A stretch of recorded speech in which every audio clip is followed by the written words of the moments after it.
Hey everybody, this is Professor Johnson. Today I am here with you wanting to show you how to do a frequency distribution using pivot tables in Excel. And we'll do that using our data set for the credit card case at the end of Collier Chapter 3. So frequency distributions are a useful descriptive statistic tool. They help us to get our arms around uh, the, the shape and the nature of our data set. Particularly when we have a lot of data points. So in this case, we've got the call waiting times for 500 customers. We have 500 calls. Those are in the first column. The call number is listed in the first column.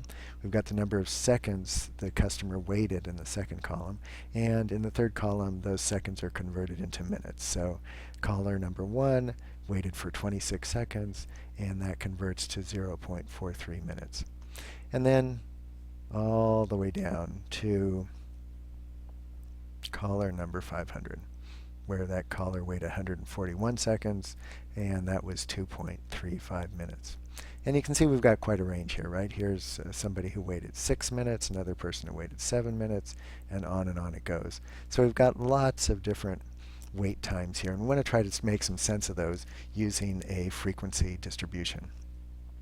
So we can do that pretty easily in Excel using a pivot table.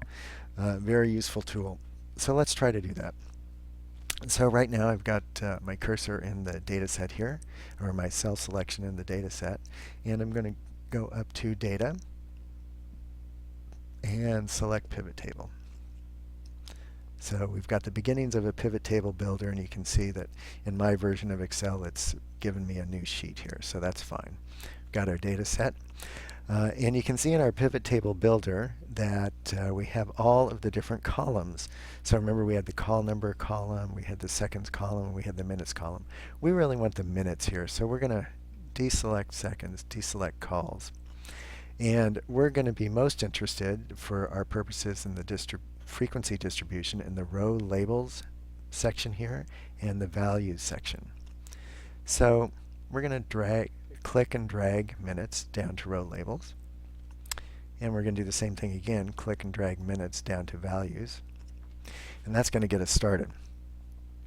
So we've got the minutes here in row labels.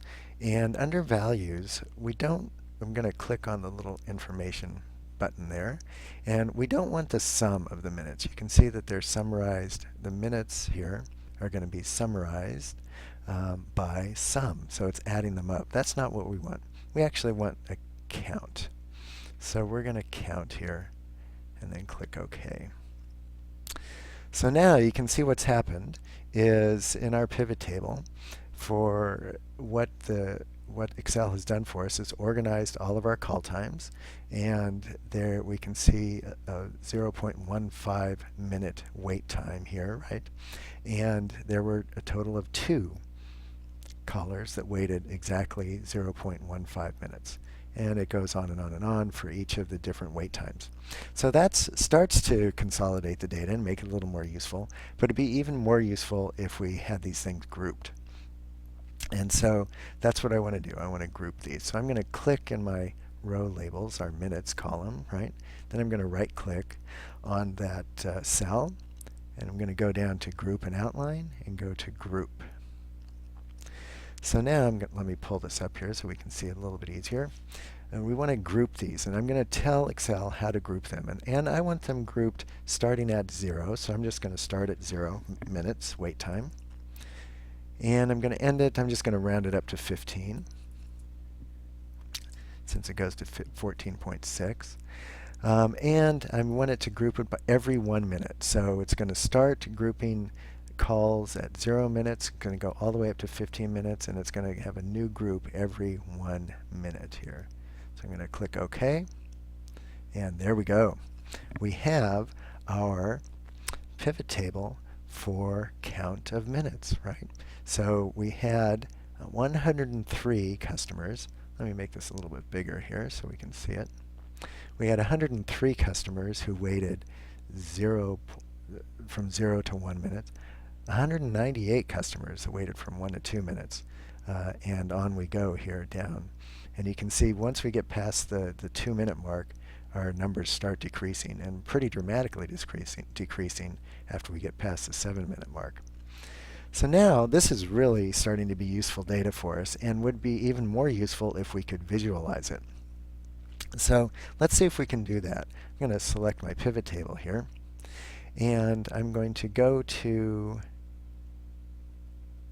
Charts and select a column. And I'll just select the clustered column here, because what I want it to do is build a histogram. Let me close my pivot table builder there. And here we go. We've got the start of a histogram to show us visually what this frequency distribution looks like. So you can see down here, we've got the categories, 0 to 1 minutes, 1 to 2 minutes, etc. And you can see that we've got our 103 minutes right there. We've got 198 minutes here, wait times, and on it goes. In this particular table, the way Excel has done it automatically is it's also included the grand total here, right, the 500, which isn't as useful for us. We really don't need that, and it makes everything else so small. So let's see if we can get rid of that. So I'm going to just place my cursor in the table, right-click here, and I'm going to go to the Select Data option. And up it comes. Up it should be coming.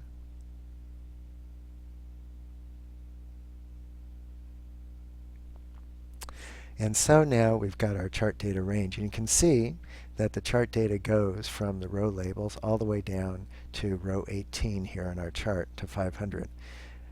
We don't need it all the way down to 18, so we're just going to take it to row 17 for chart data range. And click OK. And there we go.